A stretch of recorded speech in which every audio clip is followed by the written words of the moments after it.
So in 2022, January, Merrick Garland issued me whistleblower numbers related to my ex-husband, Peter Matt's tax evasion and money laundering and other financial crimes. And most importantly for this channel and for destroying my life and my family, I also gave evidence about Peter Matt, my ex-husband's involvement in corruption in the Domestic Relations Division of the Circuit Court of Cook County. I was a schmuck. I was a loyal Democrat. I just assumed Merrick Garland was building a big case, and he buried it, and he buried me. And nowadays it's looking like he buried a lot of other things. But as has been the case for several years, I got another Easter egg.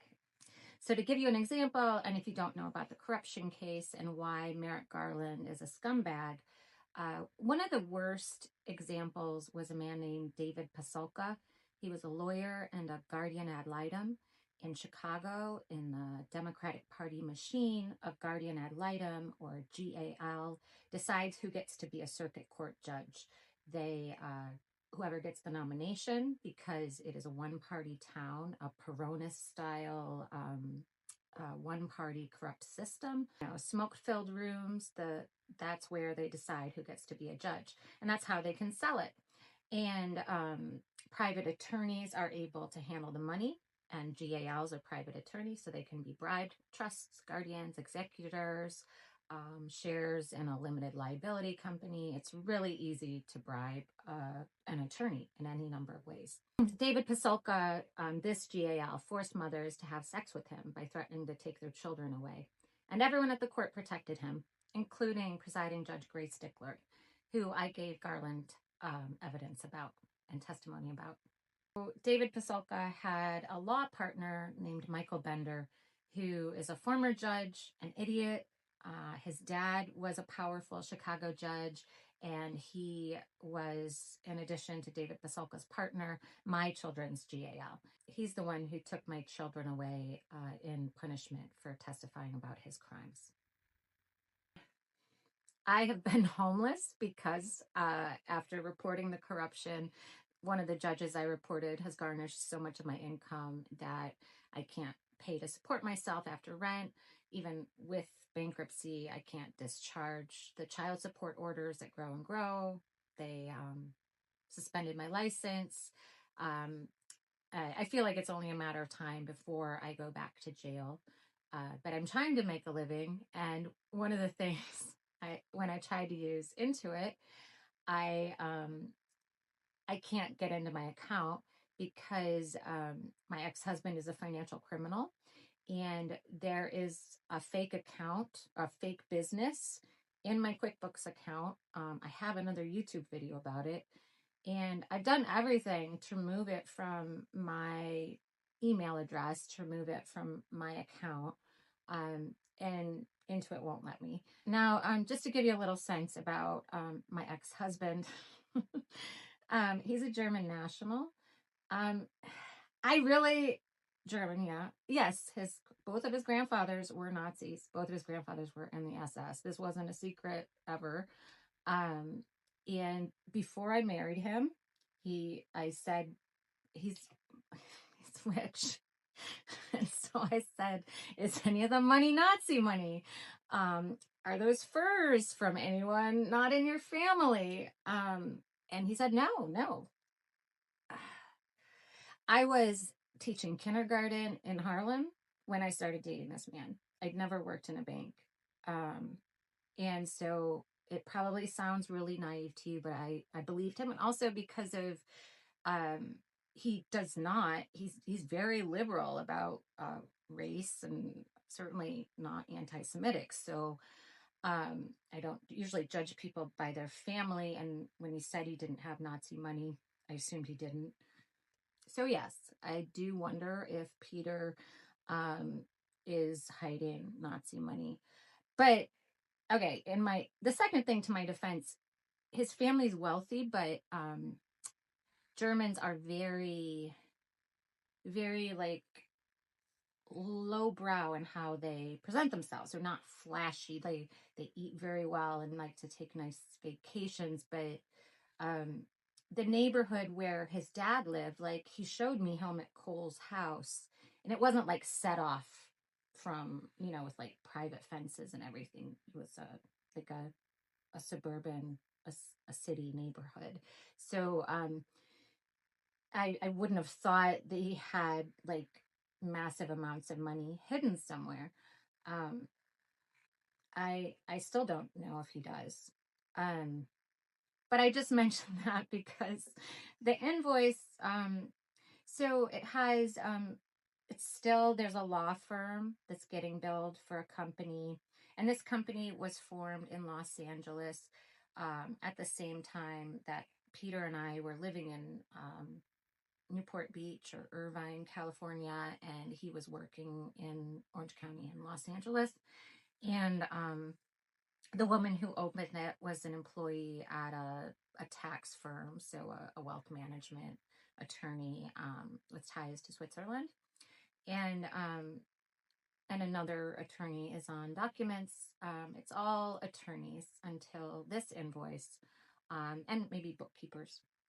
But this invoice has 1099 payments, or it says they sent 10, they billed them to generate 1099s for Holland and Knight and Carlin and Peebles.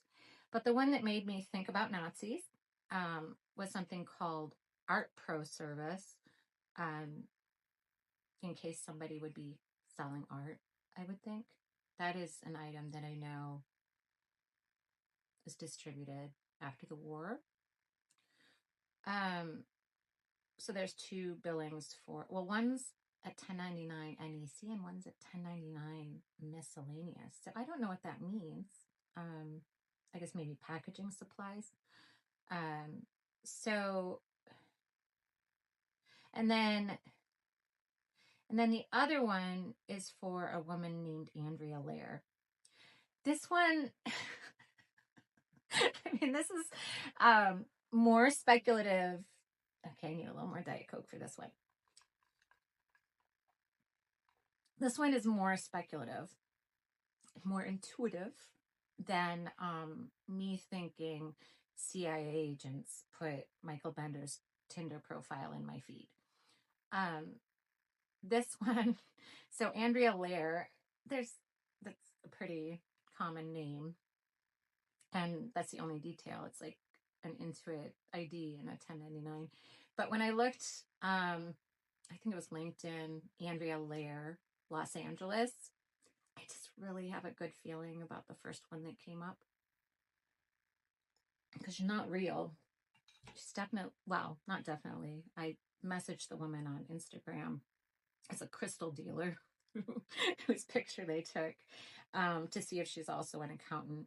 But her accountant profile, I had an accounting business, and I have a very large LinkedIn profile. That was how I built my whole business at Morgan Stanley, and then at Jefferies was LinkedIn. An accountant is a very large network of mine. I worked in the Ernst & Young building, and I just connect with a lot of accountants because I mean, once you connect with if you connect with one auto CEO, then you connect with all the auto CEOs because they actually think you knew the one. And they're like, oh, she must be important if she knows him.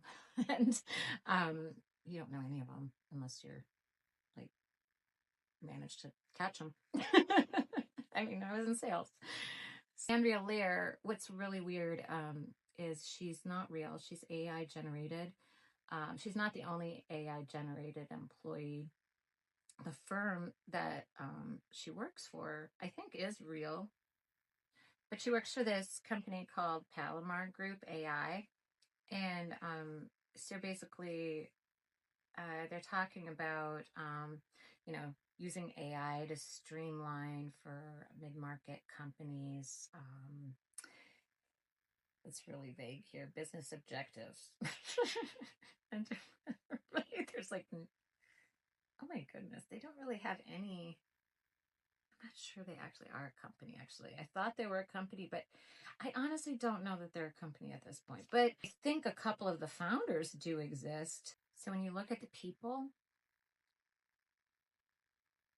one of the guys is a YouTube influencer who they stole for their AI pick. So let's go to the people.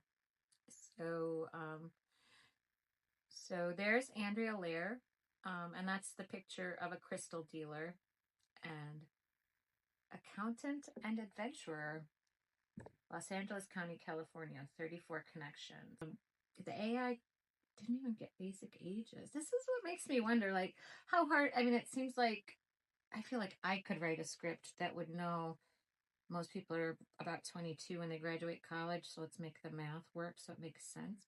But these two guys look like real douchebags, and I think they are just getting money off of people. So this guy's name is Nick Afonsky, the founder and the CEO. Oh, it's in Washington, D.C. So maybe it is just the CIA, but that probably makes more sense. Bust the CIA for a fundraising scheme, but it doesn't matter because I don't think there are laws like that, right? Like, who do you call? Like, if somebody scams you, oh, state. I guess you would call state fraud. And then if you're in the right, if you know someone and you're connected, they might get arrested. So basically, it's private, I guess. That's okay. The laws were never really applied in my life, so I'm not sure why I have this nostalgia for them. So I noticed something funny when I was looking at the Palomar group people. Is it Palom? I guess I was saying it Palomar because it isn't Palomar with an ER. Anyway, or I'm thinking Palomar. So this guy, Nick Afonsky, I had noticed yesterday down under his endorsements, his bio seemed pretty human. But there's this one guy who endorsed him all the time, and his business looked even shadier. Edward Fuller. Well, I pulled him up. So anyway, his Edward Fuller, see, for his age, it's a pretty out of focus picture. And so anyway, I help e-commerce brands cut fulfillment costs 25 to 30%. I mean, I guess I'm just seeing these companies as finding ways to use AI to create companies with absolutely no humans designed to evade tax law, because then you can't subpoena an attorney.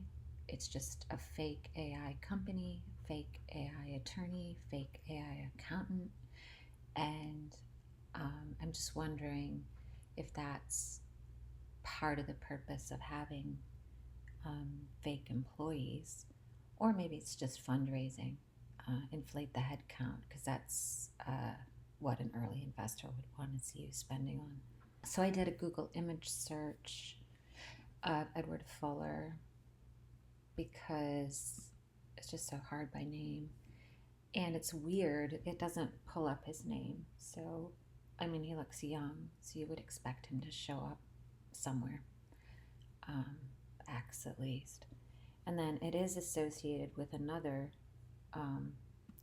logistics company, by which I think AI logistics just means tax evasion.